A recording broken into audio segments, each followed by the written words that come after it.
So 2 years ago, we decided to redo our kitchen, and so perfect opportunity to look at state-of-the-art, really new appliances for the kitchen, most of which you just don't really think much about until you need to buy them.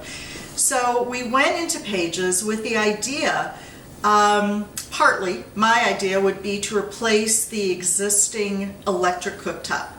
It was always great, never really had any issues with it. My husband's opinion was a little different. He really wanted one of the gorgeous gas burner stoves. Just, everybody who had ever been redoing their kitchen seemed to be going with those large gas burner stove. And there is no natural gas where we are, but we do have propane and that generates, or that's used to generate our generator.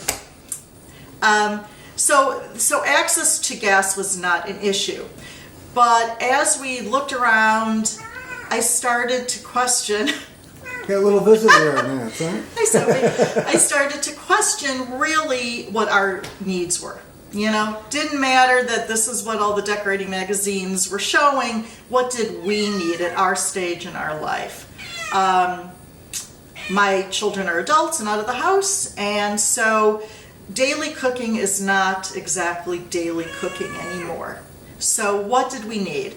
So my concern initially was cleanup. I've spent lots of years cleaning up the stove after things that boil over. It could be soup.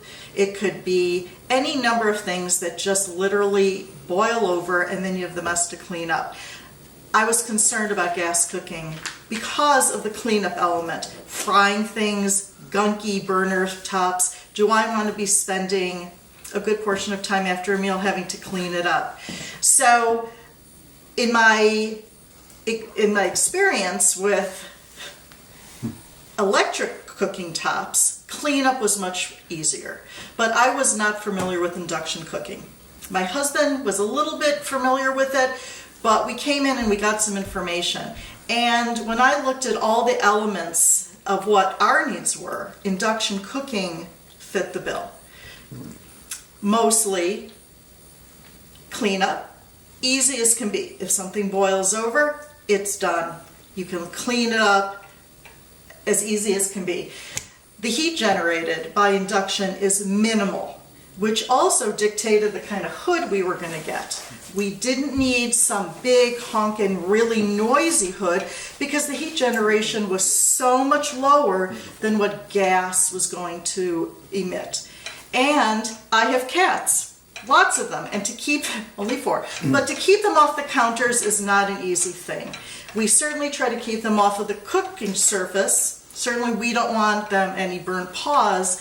But the other thing, which with electric cooktops, was every time you were done with a spot on there, you'd always have to hurry up and put another cool pot on top of the surface, because if the cat jumped up, they could burn their paws very easily. The induction cooktop, once you take that pan away, you can put your hand on it. It's warm, but it would definitely not burn them. And the same would go if I had little kids who might put their hands on a spot where cooking had been done.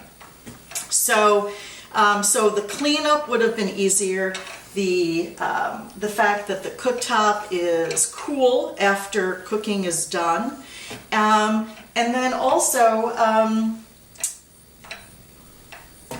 the speed in which the cooking is done. I mean, that is definitely a plus.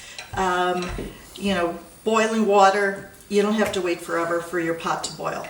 The water is done really quickly, so if you're in a hurry, you can put the spaghetti water on and it's done really, really fast. So for all of those reasons, induction cooking has really, really been, I think, better than anything that I've ever had. The other thing that Jim had actually mentioned from Pages was that you could put paper on an induction cooktop and fry on it. And I was like, seriously, we know the heat generation is low, all this stuff, but seriously, You can buy paper from like IKEA. This is like little kids drawing paper that you can buy, and put it on the stovetop. We actually oftentimes put it up onto the backsplash because when you're frying, the oil splatters, goes everywhere. You can put it on the surface, take your pot, put it right on top, and fry right on top of the paper. And then when you're done frying, you peel the paper away, throw it away, and there is no cleanup whatsoever, except for the pan, which is a given that you'll have to wash. But the oil spatters, all that stuff, whether you're frying fish or chicken or whatever it is, it's gone in a matter of moments because all you do is peel the paper away and throw it away.